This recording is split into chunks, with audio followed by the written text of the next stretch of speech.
इम्तियाज जलील। चंद्रयान-3 जब चांद पर लैंड हुआ तो सारी दुनिया में हमारी दखल ली गई और पूरे देश में बड़े गर्व का एक माहौल था, खुशी का माहौल था।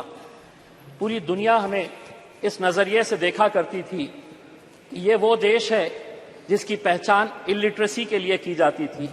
ये वो देश है कि जहां पर सड़कों के ऊपर गाड़ियां कम और जानवर ज्यादा घुमा करते थे। ये वो देश था कि जहां पर फीमेल इन्फेंटिसाइड के नाम के ऊपर हम बच्चियों को पेट के अंदर ही खत्म कर देते थे।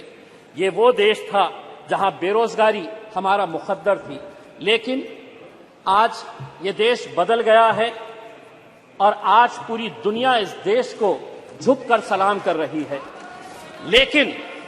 लेकिन अगर कोई ये समझ रहा है कि ये देश इसलिए बदला कि हम राजनीतिक पार्टी के नेताओं ने या कुछ राजनीतिक पार्टी के मंत्रियों और प्रधानमंत्रियों ने इसको बदला है, तो बहुत बड़ी गलतफहमी का हम शिकार है।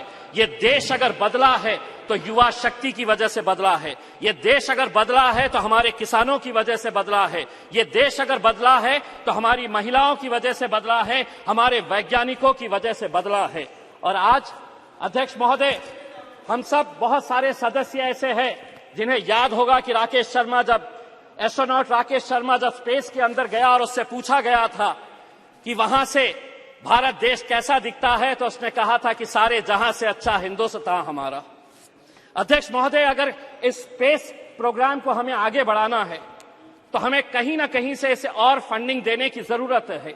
लेकिन आज इंडियन स्पेस रिसर्च ऑर्गेनाइजेशन की फंडिंग अगर हम देखते हैं तो क्या वजह है कि 2022 के फाइनेंशियल ईयर के अंदर 13,700 करोड़ रुपए का बजट घटाकर 12,553 करोड़ रुपए कर दिया गया था। अगर जीडीपी का परसेंटेज के हिसाब से अगर हम देखें तो भारत जो है वो research and development space program के अंदर बहुत कम पैसा खर्चा करता है, सिर्फ 0.65% ऑफ जीडीपी, जबकि यूएस 2.9% करता है, चाइना 2.2% करता है और इजराइल 4.9% करता है।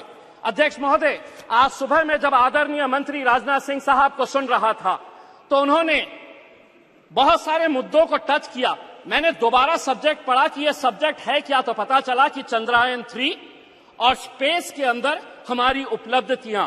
लेकिन राजनाथ सिंह साहब ने यह भी बताया कि राम मंदिर बनाई जा रही है, कौन बना रहा है, कैसे बना रहा। अगर आप सब्जेक्ट से हट गए तो थोड़ा मैं भी सब्जेक्ट से हटकर यह बताना चाहता हूं कि जब चंद्रयान-3 चांदा मामा के पास गया तो वहां से चाइना नजर आया आपको यह नजर आया कि किस तरीके से 2000 स्क्वायर किलोमीटर हमारी धरती के ऊपर चाइना ने कब्जा करके रखा है।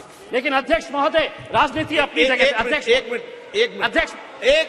एक मिनट माननीय सदस्यगण, मैं कई बार इस बात के सुनता हूं, हम हमारे देश की महिमा, उसकी प्रसिद्धि, उसके बारे में हम सदन में क्या मैसेज देना चाहते हैं। सदन में कुछ विषयों को सकारात्मक तरीके से पूरा देश, पूरा विश्व संसद की कार्रवाई को देखता है। हम कह रहे हैं कि कोई ऐसा विषय नहीं बोलना चाहिए जिससे कि हम कमजोर नजर आए। भारत आज मजबूत है, दुनिया भारत की ओर देख रही है। आप सदन में थोड़ा सकारात्मक बात करें।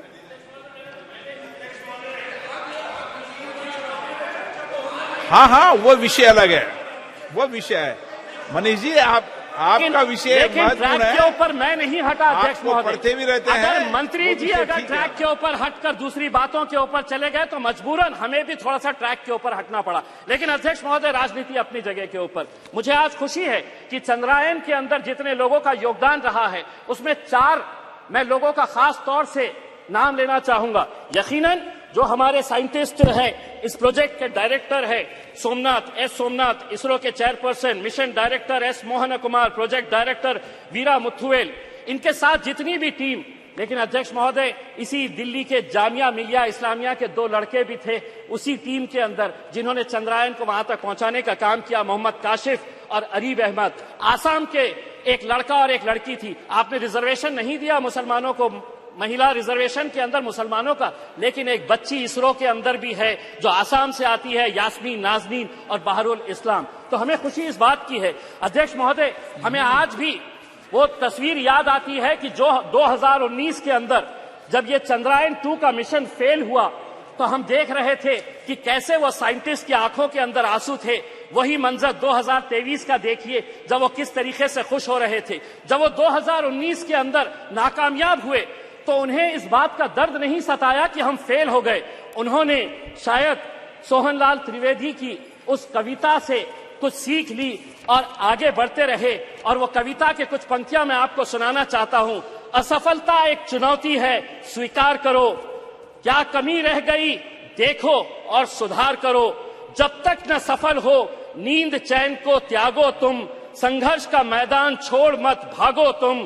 कुछ किए बिना ही जय जयकार नहीं होती। कोशिश करने वालों की कभी हार नहीं होती। धन्यवाद। धन्यवाद। श्री उदय प्रताप सिंह जी। धन्यवाद माननीय अध्यक्ष जी।